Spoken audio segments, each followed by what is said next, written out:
Jesus! Ai, ama.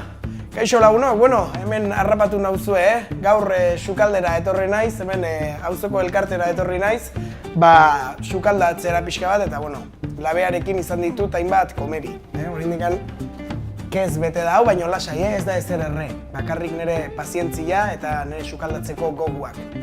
Eta orain gogoratu naiz, badirela holako errezeta batzuk labea erabili gabe egin daitezkeenak. Ziur zuei inoiz gertatu zaizuela, ezta? Prestatu nahi dezuela zerbait edo egin nahi dezuela zerbait, eta labea ez pizteagatik edo ez dizuete labea pizten uzten edo hau eta bestea. Gaur ikasiko dugu errezeta bat laberik gabe egiteko. Eta gainera errezeta gozo bat. Sinplea eta beharra da ona. Gazta, tarta, laberik gabe. Hori egingo dugu gaurkoan, baina lehen da bizi eskuak ondo garbituko ditugu. Beraz, goazen esku garbitzera, eta gero sartuko gara pixka bat sukaldatzera.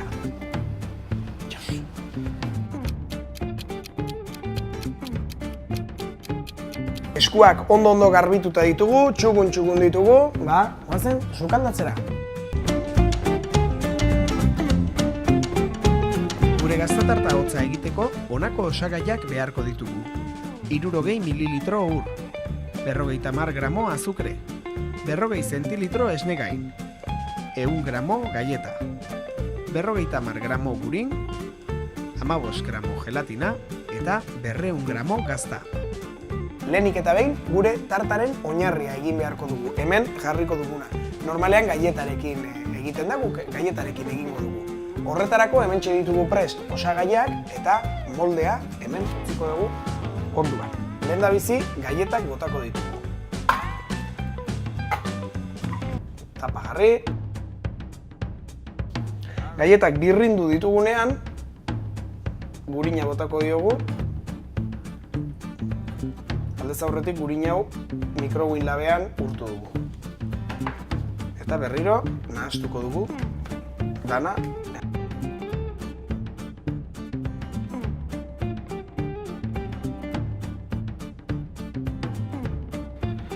Eta ongi banatuta dagoenean,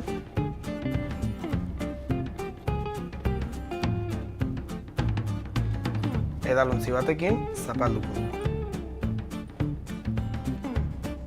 Gogor geratzeko.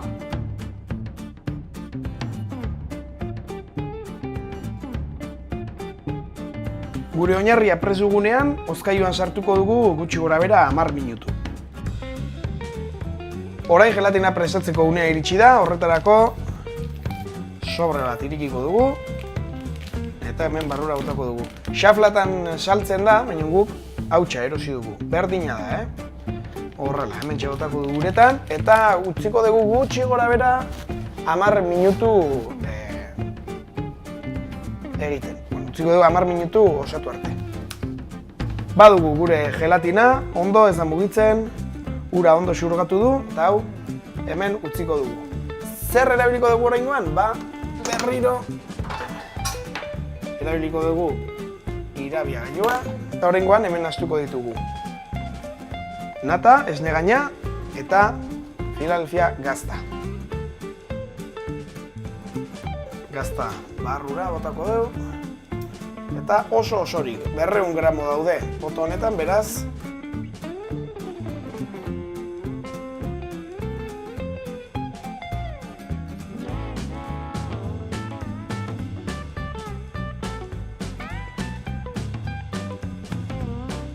eta gelatina bota baino lehen, mikrowin labean sartuko dugu 15 segundutan dana urtzeko eta likido moduan geratzeko.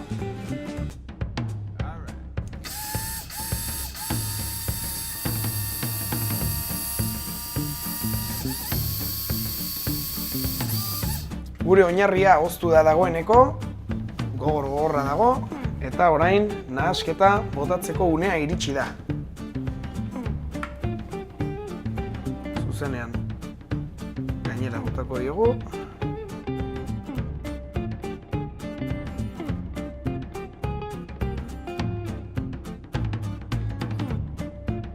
Hola, zirrikitu guztietatik.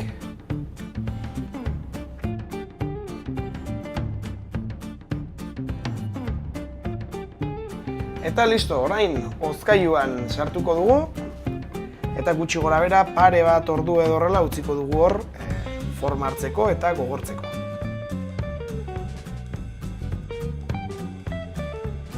Pasatu dira 2 ordu eta gure tarta hozkailutik atera dugu, Piskatola eskuak garbila dugula, ukitu eta, ja, gogortu danean, horrek esan nahi du ja, prest dagoela gure tarta.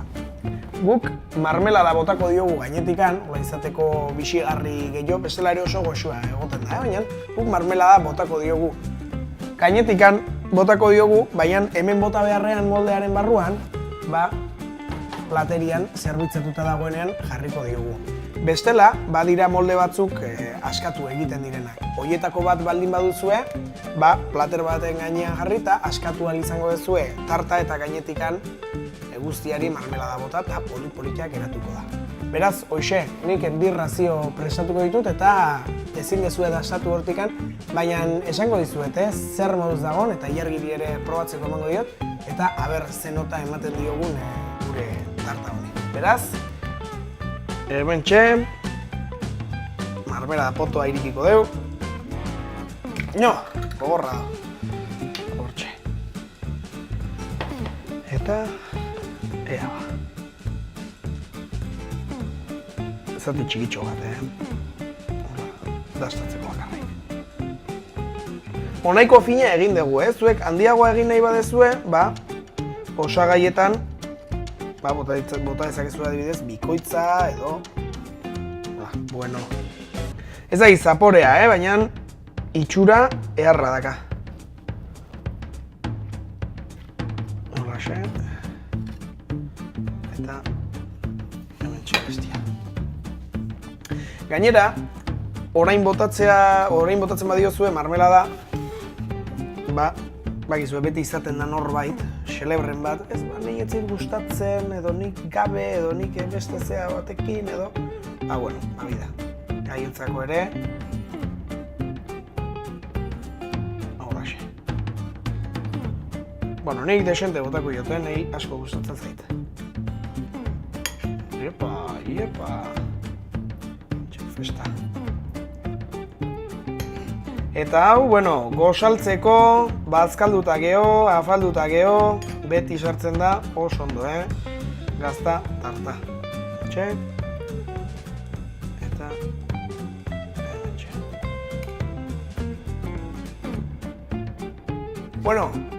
Hementxe dago gure lanaren emaitza, nik kriston gogoa dazkat hau probatzeko. Bakarrik gauza bat, guk fresko atera dugu hozkailutik eta komeni da, ez badezue egin berritan zerbitzatu behar, gordetzeko hozkailuan.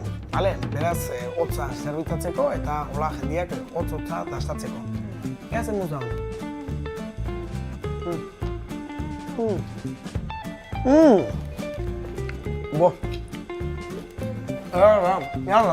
Jarri, moztu. Ya está. Hori, gustatu zaizue, arraza dirudi ez da, zuek ere holako merinda osoa nahi dezue, bakizu, egintzazu zuk zeuk. Mundiala, baina ikaragarria.